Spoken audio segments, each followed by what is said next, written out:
Okay,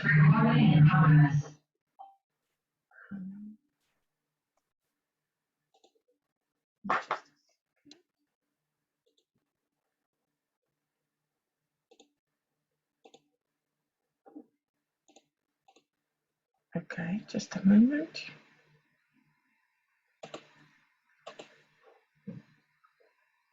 I am in Zoom hell, so just give me a moment to find myself here. Okay. So, welcome to this Careers in the World webinar. We're very delighted to see everyone here. So, what I would do is I just share with you a quick introduction. This webinar, as you just heard, is being recorded. So if you would like not to be on video, feel free to just, not share your screen. But as always, it would be lovely if our speakers can see some faces. So if you feel confident, please do share your video. But please keep yourself muted throughout so we don't have any interference. So this Careers in the World webinar series is organized by the career divisions of the Academy of Management. And we have a group of volunteers around the world who host this webinar series. We had one previously on the Middle East, and we just had one on Asia, specifically on Singapore and career research there. So we're really delighted to see you all for our webinar around the topic of career research in Africa. We have 3 great speakers. I shared with you just the brief flow of the session. So first we're going to have Dr. Rhoda Bakuwa. She is an associate professor at the University of Malawi. And she will talk about the important career success dimension in an African context, perception of Malawians regarding the entrepreneurship dimension. So then we have Dr. Thadeus Mkamwa. I hope I did it right. He's also associate professor, at St. Augustine University of Tanzania. And he will talk about a recent policy that has been introduced and how multidisciplinary is a problem in career development in Tanzania. And lastly, we have Olusegun Babalola. She's a PhD student at the University of Houston, Texas. And she will talk about her research on overcoming challenges to career assessment in the African context, a study of career exploration using the RISEC model. So all 3 of you, welcome. Thank you so much for being willing to share your research and your expertise with us. We're really looking forward to your presentation. And without further ado, I unshare. And Rhoda, you can share your presentation and get started with your presentation. Quick note for all our guests: you can post questions in the chat, and we will ask some of them once Rhoda finished her presentation. Otherwise, if there's a lot, then we keep them for the Q&A at the end of all 3 presentations. All right, Rhoda, the mic is yours. Okay, thank you all. Thank you very much. My name is Rhoda Bakuwa, and my presentation is titled Important Career Success Dimensions in an African Context, Perceptions of Malawians Regarding the Entrepreneurship Dimension. We are 4 in this research project. My colleagues are Selina Mposta, George Zimbiri, Chisomo Sambakusi. We have just been delinked from University of Malawi, so we are now a university on our own, and our university is called the Malawi University of Business and Applied Sciences. So,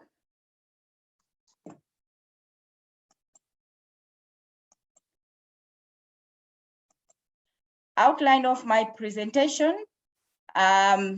I will start by giving you a background in terms of Malawi, and then I will say more about the study.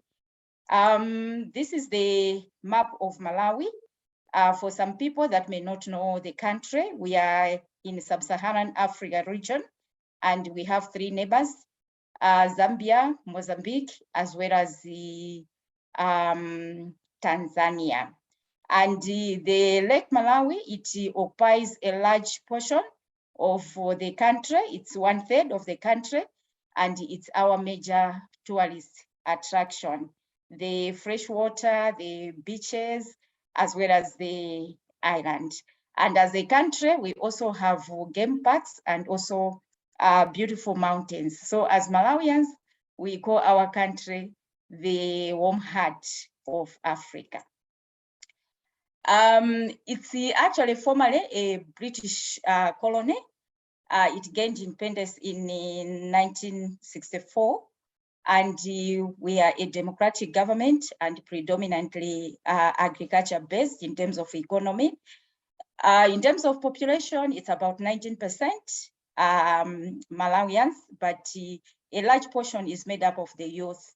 And this has necessitated the country to adopt a youth-centric vision, which is called Malawi 2063. In terms of background to the study, as researchers, we noted that there's a lot that has been done in terms of career success, but the majority of the studies have been done in Western economies, and there's a call for more studies in African region. For Malawi in particular, we noted that the studies are very, very limited in terms of understanding career and issues of career success in the country. So for our study, we actually defined career success as the experience that people have in terms of achieving something that is meaningful in their lives. And what we noted is that the definition of career success has actually changed over the years, and it includes more in terms of how people define the career success from their personal point of view, rather than just looking at how they are moving up the corporate ladder. And through our research, we found that in the literature, there is this 7 classification of the career dimension, and we noted that entrepreneurship is actually one of the career success dimensions. So our study focused more on the entrepreneurship as a career success dimension. So why we were attracted to entrepreneurship is because it has attracted a lot of attention for developing countries like Malawi, because it is seen as an avenue for job creation, as well as something that can contribute to economic growth. So our study specifically examined the perceptions of Malawians in full-time employment in terms of the importance of entrepreneurship as a successful career dimension. We collected data from 384 Malawians who were in full-time employment. There were about 40% were females and 60% were males, and the ages it ranged from 20 to around to over 50 years. We used a structured questionnaire, and this structured questionnaire was based on insights from the 5C project. So this instrument had 30 career success aspects, but 4 of those aspects were specifically focusing on entrepreneurship, and the respondents were being asked to rate them on a scale of 1 to 5, from not important at all to very important. And what we did, we used the factor analysis and more specifically principal component analysis, because we just wanted to see whether there could be a certain pattern that would emerge from this particular data set, because it's like purely exploratory in nature. So what we found was that for the entrepreneurship aspects, the ratings were all above 4. And the principal component analysis, it revealed the presence of 8 components with the hygiene values of over 1. And the first component, it explained 21.16%, while the overall components for the overall contribution of the 8 components, it was 54.2%. When we examined the script plot, we decided to use 2 components and see what would happen. So when we used the 2 components, we found that the 2 components explained only around 28%, but we still opted for these 2 components because of the leveling effect of the hygiene values on the script plot. So we noted that the first component explained 20.16%, while the second one explained 7.96% of the variations. And for us to interpret the 2 components, we used the Obermean rotation, and then we checked the structure of the 2 components. And this table reveals what actually came out. We noted that the first component, it actually was more focused on the issues of learning and relationships in the workplace. While the second one, we noted that all the entrepreneurship components, they loaded highly on the second component. So we were able to define the second component as that of entrepreneurship, because all the 4 components were, all the 4 elements were actually part of the entrepreneurship aspects. So why did these results attract our attention? The results attracted our attention because all the respondents, they were in full-time employment. The second thing, they were not thinking of quitting their jobs. The third thing was that the majority of them, they had gone through an education system that has largely been criticized to say it is designed to create job seekers and not job creators. So for us to find a group that was looking at entrepreneurship as an important element in terms of their definition of career success, for us, it actually indicated to us something else, to say what it means is that even the people in full-time employment, they are now embracing entrepreneurship as a dimension of a successful career.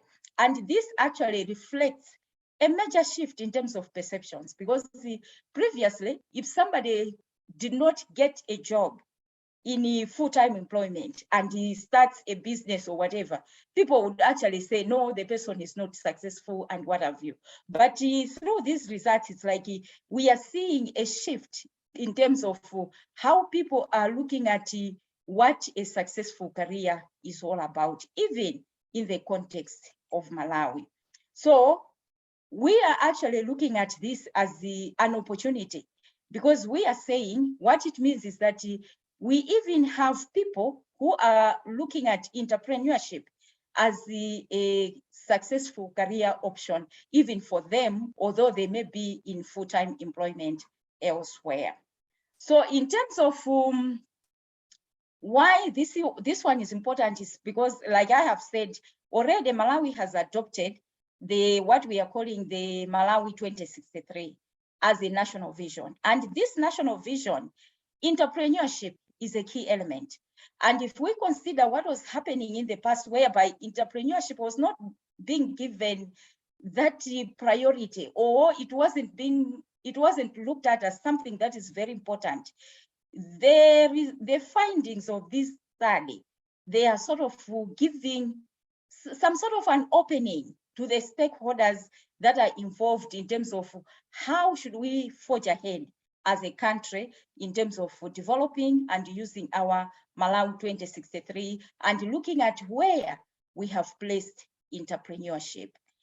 And so in terms of implications, what we are saying is that both within the workplace as well as the generally at national level, the findings, they have some sort of implications, because At workplace, we are saying it means they need to develop career management programs that should not only target the people to develop their skills within the context of the workplace, but even beyond the workplace. Because these people, they are looking at career success or defining it even in the context of away from that particular organization. And we have seen some of the big organizations already embracing that particular element, because there are some big organizations that already have started organizing seminars, like preparing employees for retirement, and because of redundancies, they organize seminars to say, how can you manage your career after this particular workplace? So we are seeing certain practices in some big organizations. In terms of limitations, we focused more on perceptions. And because we're focusing on perceptions, the perceptions, they were not reflecting really the entrepreneurial activities of the people, because we're not asking them whether they are involved in any entrepreneurial activities or not, but we were simply asking, what are their perceptions? So someone can say, I'm looking at entrepreneurship as the very important aspect of career success, when in fact, when you try to assess their success at that point in time, you may find that entrepreneurship might not be one of the contributing factors.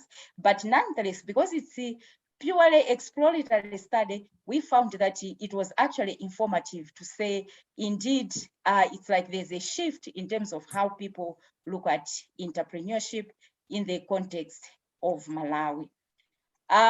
Future research projects, we are still using the data set, but we want to examine more on whether there are any variations in terms of gender as well as in terms of age. But basically, the focus of this particular first analysis was to look at where can we place entrepreneurship, because of how it is being recognized in the new vision of Malawi, which is the Malawi 2063. That's the end of my presentation. Thank you very much.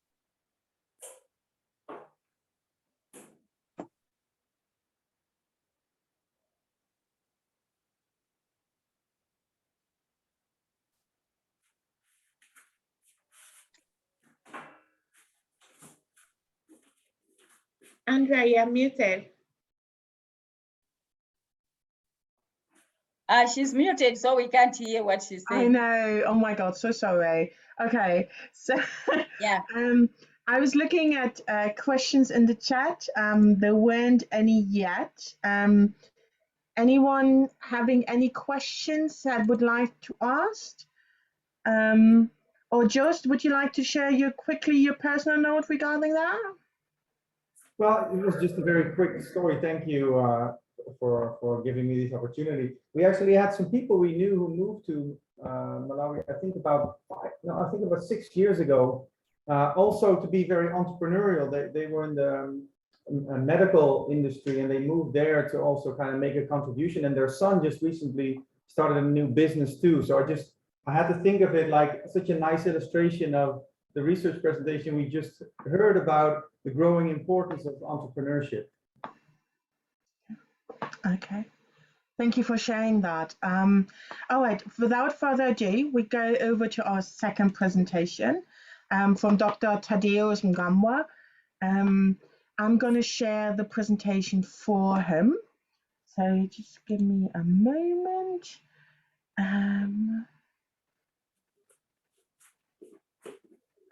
Got it. 1 second, please. Thadeus is open. Okay, there we go. Share. Here we go.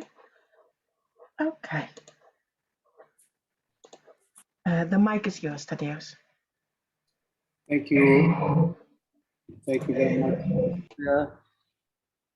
And the rest of the participants. My topic is how multidisciplinarity is a problem in career development in Tanzania. I am from St. Augustine University of Tanzania. And this research is not yet an empirical research. It's a general presentation based on my interest as a member of the 5C group, the cross-cultural collaboration in contemporary careers. So I'm trying to explore what is happening in Tanzania after an introduction of one policy, which requires a single line of studies, on a person's career. So outline of my presentation actually is based on the following. First of all, the Tanzania Commission for Universities, also known as TCU, has introduced a new policy in Tanzania on alignment of degrees in one discipline. And this policy is based on a skill-centered approach of people who think that when you study from different diverse approaches, you end up not being focused. So the skill-centered specialist approach actually emphasizes people to be actually highly focused on professionalism. But this policy actually, which favors highly focused professional practitioners, has also created a problem because it creates boundaries around the area of people's expertise. But if I'm a lecturer in history, I'm not expected to know anything else besides history. So this policy also actually is based on vertical integration of disciplines. Like people need to have holism versus reductionism, which is based on Ian Smith's book on holism and the evolution. Now, is this a problem? That would be my research actually, because I'm planning to carry out an empirical study to get people's views, actually, carry a survey among graduates and people already in their career, in their employment, especially in universities. So does interdisciplinarity approach pose a problem in higher education system in Tanzania? Because our challenge is the policy from Tanzania Commission for Universities, which is actually regulating higher learning institutions. Next. Now, the Tanzania Commission for Universities requires that every program in the university should have an acceptable staff-student ratio. Currently, the acceptable staff-student ratio in the arts and social sciences is you have one lecturer and at least 50 students, no more than that. In science and technology, 1 per 30. And every program should have at least 5 PhD holders as the minimum number of academic staff as a requirement. And if you have MA holders, at least you should have at least 5 of them. And these qualified PhD holders or Master of Arts or Master of Science holders should have studied one discipline from undergraduate to postgraduate levels. So no interdisciplinary is allowed. So you have people who are in universities who have multidisciplinary content in their studies. And the policy now affects these individuals because either they have to be not counted in the staff-student ratio, and actually they are losing their career. They are not going to be employed anymore. They have to be terminated. And as I said, as far as it affects the individuals, it affects also the institutions, because it is difficult to get academic staff with single disciplines. And this is actually creating a problem in our higher learning institutions, but also in people's aspirations in career. Next. What is the problem? The problem is that at the national level, we have a scarcity of academic, especially senior staff academicians in the academic pool in the country. But the second problem actually is at the individual level, that the availability of staff who have studied single disciplines in the country is a problem. Many academicians have mixed disciplines because they actually grabbed whatever came to them as an opportunity.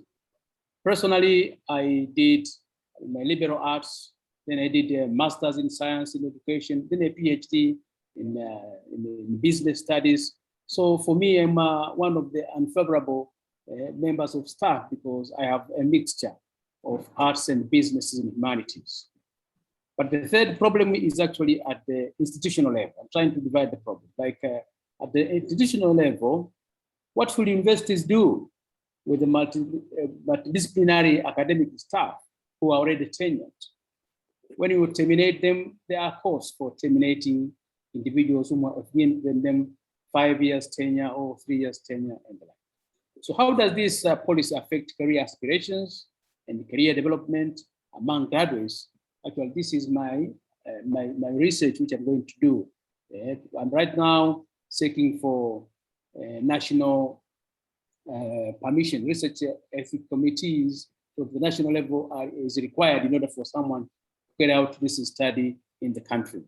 So I am working on that on this topic because I want to examine how this policy affects career aspirations. But preliminary views now come in what I have already explored from a theoretical perspectives, I can say. Next, please. Now, the rationale of higher education regulations, besides uncertainties in establishment of academic programs in many universities due to financial challenges, this policy also sets challenges because it disturbs many academic programs. Many universities, actually after the Tanzania Commission of Universities auditing, end up losing their credibility, or rather, they end up losing their qualifications because they don't meet the requirement of having 5 PhD holders for a program who have a single line of discipline. So you can see a problem here in the universities that much as the intention might be good, but when you put a regulation which actually affects programs which are already in progress, you affect the universities. Now, recently, these regulations on academic programs have caused universities to consider the Tanzania Commission for Universities be a problem because it is making academic programs unpredictable for some people. And some people think it's a discriminatory way of actually affecting universities which are younger when compared to older universities which have already established staff who might have been trained in one single discipline. Now, there's a conflict of interest, I can say, between the Tanzania Commission for Universities and what universities believe and what universities have to carry out, because the Tanzania Commission for University Regulation states that in determining student-staff ratio, or students-staff ratios, consideration should be paid or made to the possibility of academic staff sharing or teaching across schools, teaching across faculties and programs. Now the question is, if the regulation allows cross-departmental teaching, cross-school teaching and faculties, why are they insisting on single line of discipline? Because if you allow members of staff to share their disciplines or their expertise across faculties, why don't you allow the individual who has this knowledge, which is in a mixed or diversity of information, of knowledge in him, a problem actually in employing him? Can you please? So the regulation from Tanzania Commission for Universities actually allows for the possibility of academic staff teaching across departments. It allows them to teach across schools. But much as it allows to give them, it gives them this opportunity, it doesn't allow them to be counted in the staff-students ratio. So there is a conflict of interest and the conflict of this policy, which is affecting people because it is bringing confusion to the people. It gives institutions the possibility of listing a teacher, a teaching staff more than once. It gives them an opportunity as long as they don't compromise the standards of teaching. However, some institutions claim that this rule is not respected by the Commission in the evaluation of academic standards. So the greatest career challenge in the future for our academic staff is multidisciplinarity. As I said, I have a BA in theology, BA in sociology, Masters of Science in Education, and PhD in Human Resource Management. But I cannot teach in the university because I'm considered to be mixed up in my career integration.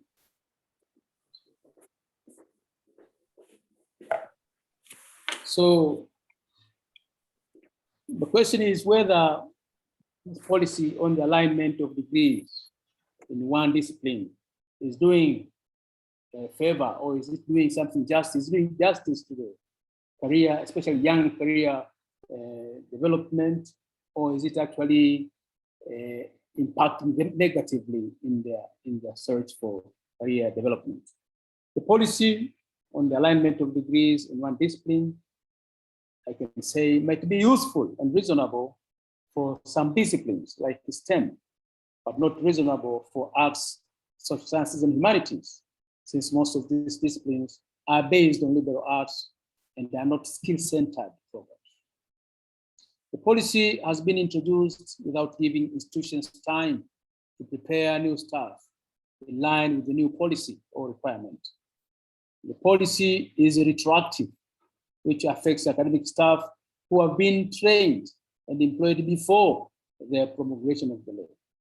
There was no preparation for people to prepare themselves in the universities before actually introducing this policy.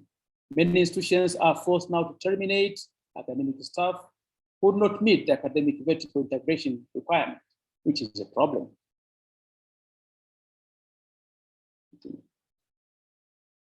So my research will actually be more on whether multidisciplinarity is a challenge in Tanzania and whether the government is challenging multidisciplinarity. Is interdisciplinarity approach a problem? Probably participants here will tell us out of their experience, because right now it is difficult to know the source of this challenge, whether it is because it's not clear in other countries in East Africa, and probably even in other countries outside East African community, if people are forced to only line up their studies in one single discipline. Some institutions have a feeling that this policy was introduced in order to weaken a number of small private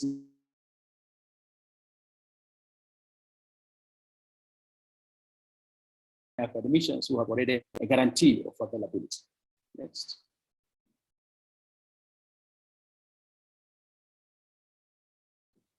So as career developers, we are saying higher education currently is presenting one of the challenges of uncertainty.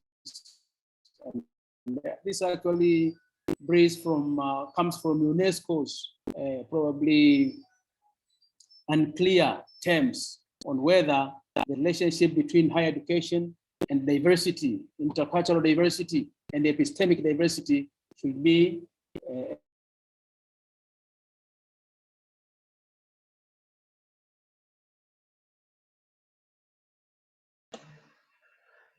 Thadeus, we're losing you a little bit in terms of voice.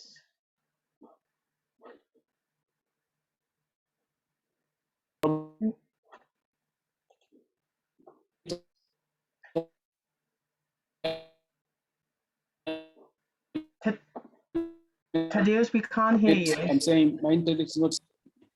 Can you hear me? Of course, when you say that, I can hear you again. It's always like that. Okay, keep going. I guess my internet is getting unstable.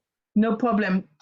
Keep going, but it would be great if you can finish in a minute as well. As time's up. Finishing in a minute. I'm saying that my research now will be actually focusing on how higher education should be developed in a way of actually allowing epistemic diversity among people. If we don't allow epistemic diversity, which is actually encouraged by UNESCO, then we may end up actually stifling people's career because of national political interests. That's the end of my presentation. Lovely. Thank you so much, Thadeus. It seems a bit like a potentially well-meant policy, like we had in Kenya, with every lecturer in Kenya must have a PhD, but it's not very well thought through how it could work in practice. So I'm sure there will be more questions as we proceed. I will go for the last presentation to Shagun.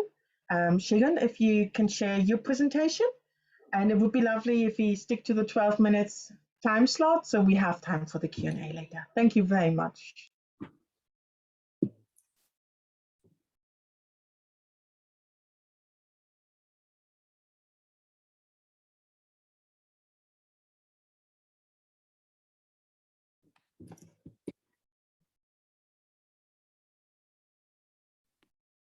Hello, everyone.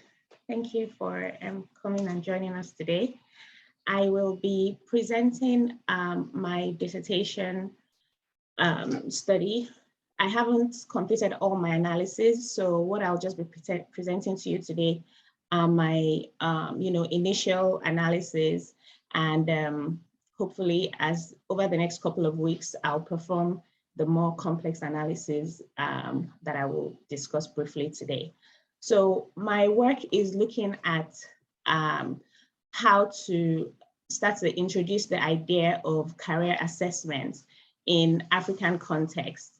And my study is using the RASEC model.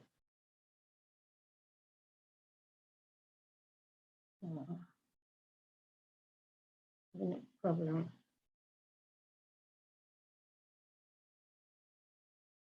Sorry. Yeah, so so for most of us here, so the presenters are African, but this is something that is usually not really thought about or considered in its entirety, is that, Africa is the world's youngest continent, as it were. We have a median age of 18, and worldwide, the median age is age 31 to 42. The population of Africa that is under 15 is 41%, and worldwide, that percentage is much lower, 16 to 26. And population over 65 is just 3% compared to worldwide populations of 8 to 18%. So you can see that compared to the rest of the world, we are really a very young continent. And this is a good thing, but the negative aspect of it is that we are also the world's continent with the highest unemployment. And so this is something that we need to address over the next couple of, over the coming decades, because we're going to have a major problem if we keep on, and we're obviously, as a continent, we're growing, if we keep on expanding, but we're not doing anything about unemployment. The top three, the top three nations in the world with the highest unemployment rates are African, and they're South Africa, Namibia, and Nigeria, with 34% unemployment generally. For South Africa, which is the focus of this study, 60% of those people who are unemployed are youth, and 50% of those unemployed youth are low to medium skilled. So generally speaking, reasons for high unemployment in Africa tend to come from majorly political instability.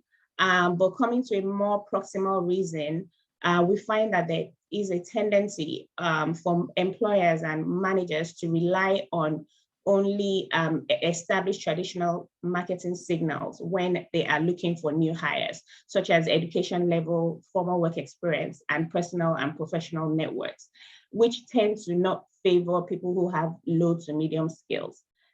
So this, and then there's also an increasing gap between what the employers want and what the low skilled workers have. However, we've seen that over time, there is a shift in the market towards a demand for more soft skills as opposed to technical skills. So more and more jobs are opening up and accepting individuals who show potential for soft skills and maybe are willing and ready to train on the job. So that's a positive. So which also means that youth who lack educational opportunities can develop these soft skills. And career interest is a tool that can help equip individuals with the skills that they require, and that correlates. These skills tend to correlate much lower on formal education and much higher on labor market outcomes, which again is an encouraging thing for individuals who have little to no formal education.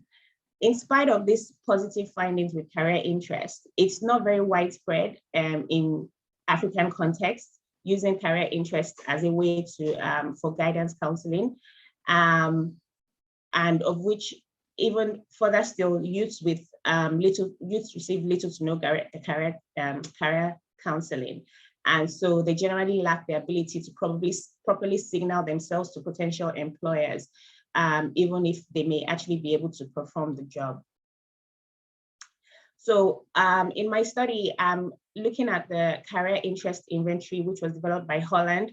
In 1997 is the major one that most people are aware of, in which he categorized career interests and occupations into 6 broad groups, which are realistic, investigative, artistic, social, enterprising, and conventional.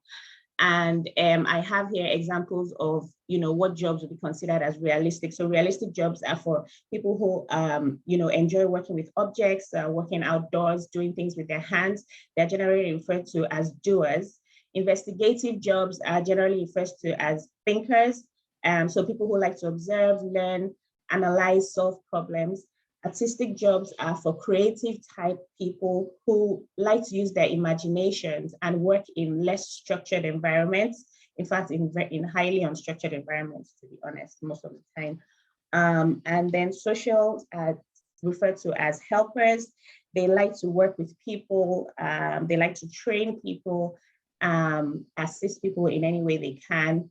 And we have enterprising, who are also referred to as the persuaders. So they also enjoy working with people, but from the perspective of influencing people and persuading people, leading people, managing people. And finally, we have the conventional, who are also known as the organizers, who like to work with data, they prefer a very structured form of work. They pay attention to detail, and they follow through on others. So for example, you have accountants and medical record technicians. So these are people that, record keeping kind of jobs. And so apart from people having interest in these particular careers being considered in this form, the occupations are also considered to fall into these 6 broad groups. And obviously there's interlap, there's an interlap between groups, so groups interlap with one another. However, just simplistically, these are the broad groups. And usually what the idea behind career interest is that the more an individual's career fits with their interest, so if they're in an occupation in which they also have that high fit, then you can use it to predict performance, satisfaction, turnover intentions, and other positive work outcomes like that. Another thing I want to point out about the RASEC model is that it has a particular structure, which is a hypothesized circular order. And the basic gist of that structure is that the structure forms a hexagon. So it goes from the realistic to investigative, artistic, social, enterprising, and conventional. And the theory is that the groups that are closest to one another, they have the closest theoretical meaning. So they're close theoretically. So for example, on this, my hexagon here, conventional, realistic is closest theoretically to organizers and investigative. And then it's furthest apart from social interest. So they are furthest apart from the jobs that are opposite them. And then the further apart you go, there's a lack of theoretical link between them.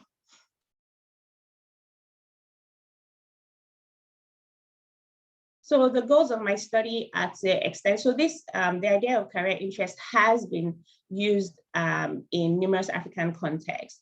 And my goal is to extend previous validation and reliability studies because I intend to include predictive validity. And I'm also using a low to medium scale sample, which tends not to be the case. Usually people use more highly educated people for these studies. I intend to frame the study within the context of career exploration so that we can try to understand the underlying process of how people make their career decisions, especially for people with lack of formal education, and hopefully be able to attempt to address challenges of career guidance in the context of Africa, but with this particular study, we're starting with South Africa.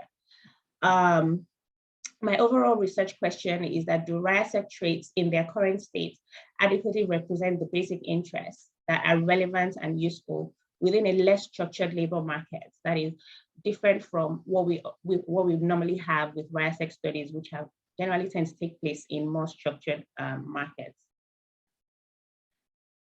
And so, as I said, I'm looking at this within the context of career exploration, and career exploration refers to activities which are directed towards enhancing the knowledge of oneself, as well as the external environment, which an individual engages in order to foster progress in their career development. There are many different themes that consider career exploration. We have normative themes, which is what I will be focusing on in this study. So my first research question is that, does the RIASEC model exhibit structural validity in terms of factor loadings and the fit to the RIASEC hypothesized structure? Based on normative theories, exploration behaviors occur at natural life stages, which results in crystallized occupational interest. So for example, evidence shows that middle and high schoolers tend to develop certain career interests based on their exposure to those interests at a younger age, and just the fact that at that normal stage in life, that's when people begin to explore their careers.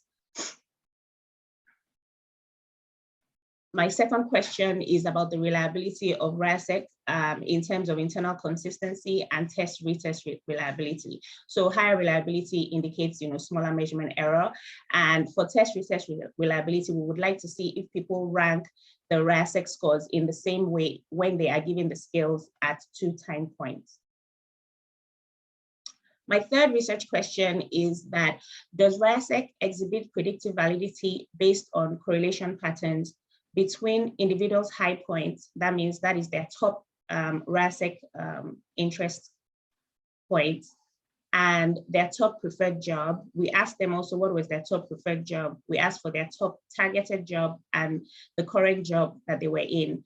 I would like to predict this for gender and education level, comparing this to the data that we already have in terms of the differences between gender and education level with RIASEC scores.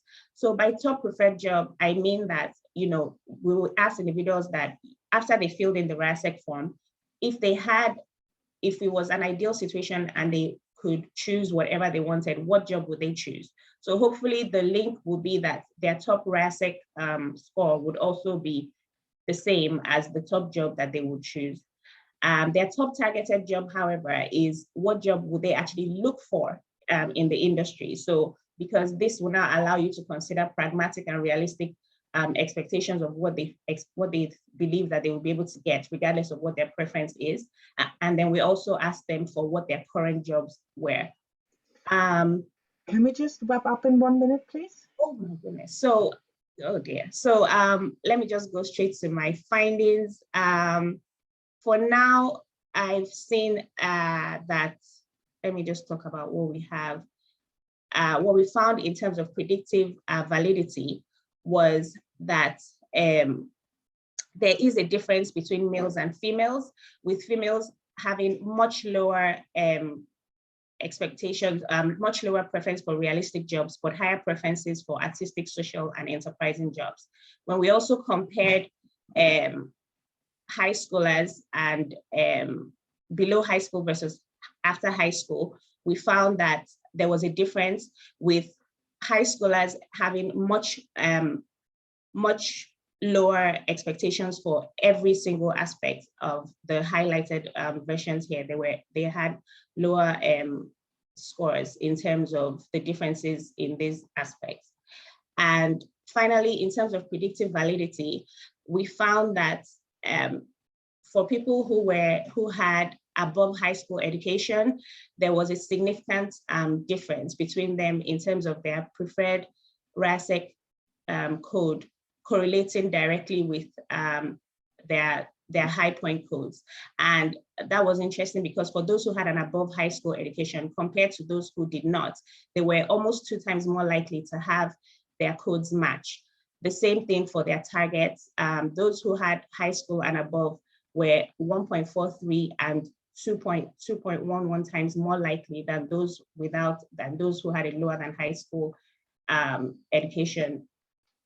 They had their targets matching their codes. And the same thing happened in terms of jobs. We had a 1.5 higher and 3 times higher likelihood that people who had more education had more of a match with their current jobs. But the opposite was for gender. They had a lower match. The females actually had a lower match in terms of their current jobs. And I just want to point out that this shows the importance of education still. So the more higher educated people were, the more likely they were to have a match and to have better prospects. And in terms of gender, what we found was that the females were less likely. There was no difference in terms of preferred or target, but in the terms of the reality of their jobs, what jobs they were doing, the females were less likely, 0.5 times less likely to be in a job that matched their interest. And that is directly related to the fact that most females prefer social jobs and not realistic jobs, but the jobs that are available at that level are realistic jobs at that level of education. And so we will be doing a lot more detailed analysis, looking to see what we can find with this study and hopefully make more predictions in the future. I just want to point out that this data is available to me due to the World Bank. And so I want to mention that and acknowledge them and apologize for going over my time. Thank you. All right. Thank you so much, Segun, and thank you all for all your 3 presentations. There has been quite a bit of a discussion on the chat, and I think there were some questions. Jeffrey, you actually had an initial question for Rhoda, and then you posted another question. Would you like to post the question to Rhoda directly? Are you okay? Thanks, Andrea. Yeah, I had a question for Rhoda, and also I guess after hearing Thadeus' presentation, curious to hear just the connection.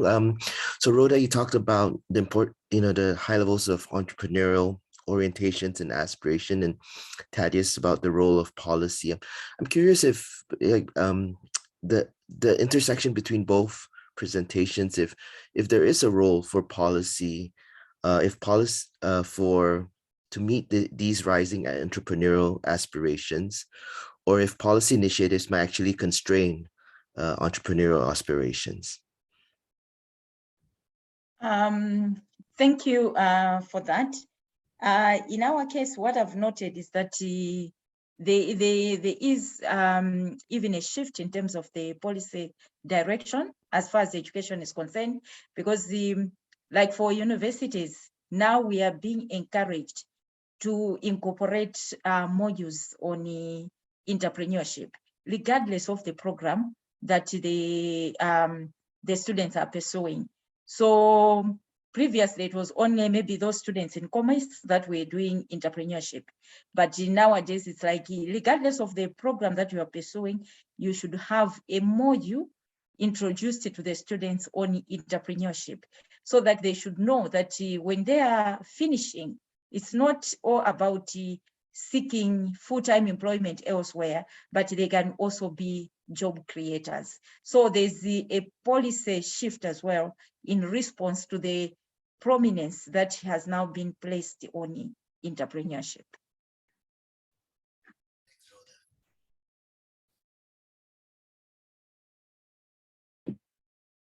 Thadeus, would you like to add something? Or? Thank you very much. Yeah, thank you. I hope you can hear me now. Yeah. Thank you, Jeff, for the question. I think these are two different countries, but I think we are almost along the same way of thinking. In many universities in Tanzania, people had actually been encouraged to have incubators, business incubators and such things, in order to give students, innovativeness, an idea of being innovative, not only being swallowers of education and the creators of businesses is what is an aspiration. But I think the challenge is when the government or the policymakers don't listen to what actually people have as their perceptions or their views on actually what they want the country to benefit from them. So I think the challenge we have here is that the policy in Tanzania might be a very good policy, but the way it is interpreted and the way it is implemented, it is not given enough time for people to develop their career within that policy framework. So I think, yes, if we want people to be entrepreneurs, and since we see that people are actually very much interested in entrepreneurship, then make a policy which encourages this entrepreneurship.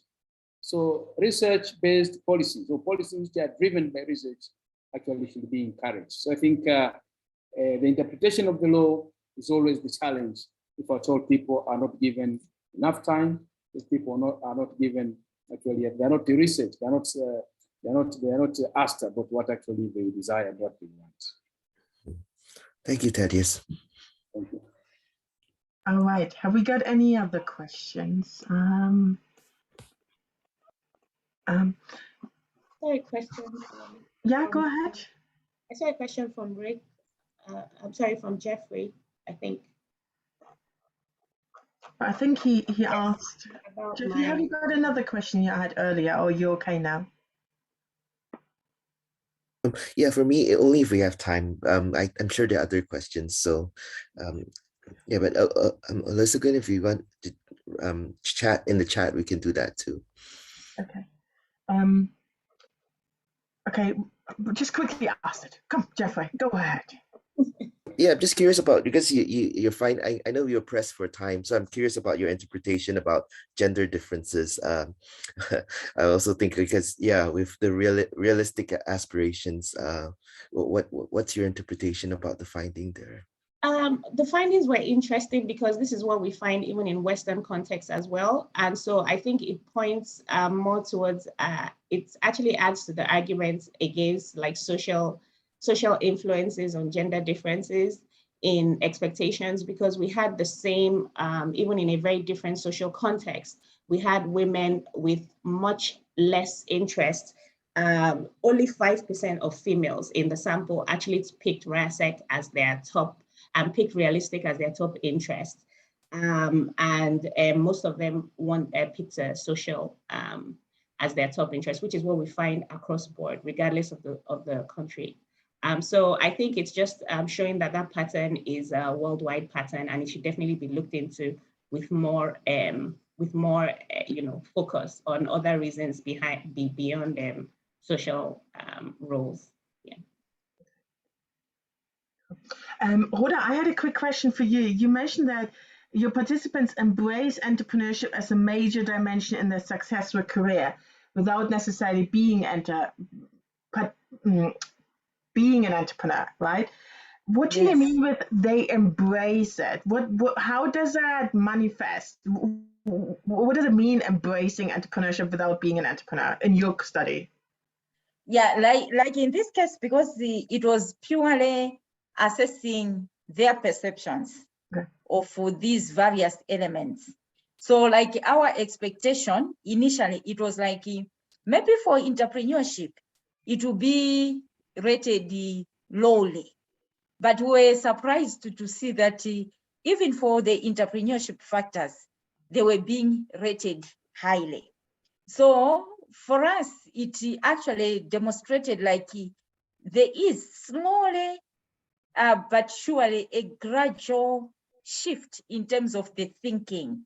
Because previously, if we really take the stand that was there previously, it would be a straightforward case of saying, no, this is not an important career dimension. But the fact that they were actually looking at it, that it's an important career dimension, then for us, it was demonstrating that even when you are in full-time employment, it shows that there's a change in terms of the thinking or the perceptions towards the entrepreneurship.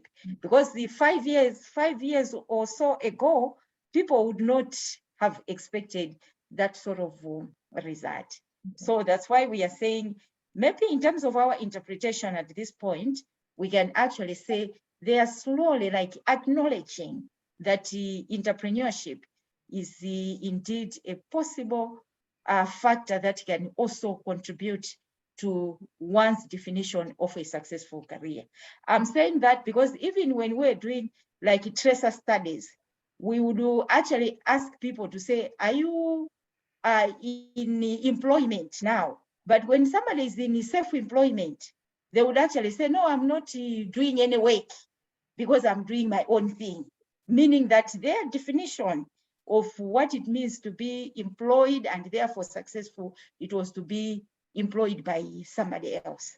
So it's demonstrating some sort of like a shift in terms of their perceptions. Okay, but I think that is an interesting finding what we discussed in the second last webinar in MENA.